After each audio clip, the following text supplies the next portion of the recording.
17/9/2025 ఈరోజు దేవుని వాగ్దానం. యెషయా గ్రంథం 66వ అధ్యాయం 13వ వచనం. ఒకని తల్లి వానిని ఆదరించినట్లు నేను నిన్ను ఆదరించను. దేవుడు తన వాగ్దానం మన జీవితంలో ఆదరించి ఆశీర్వదించును గాక.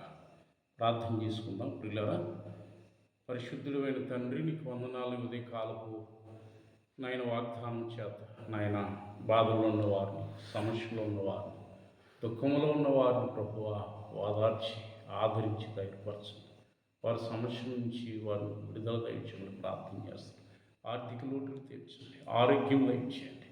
ఈ దినపు పరిచర్యలో పనిపాట్లో నీ బిడలైన వారికి తోడే ఉండి నాయన నీ హస్తం బిడ్డలందరికీ తోడుగా ఉంచి నడిపించి మహిమ పొందమని యేసు నామమున ప్రార్థన చేసి వేడుకుంటున్నాను మా పరమ తండ్రి.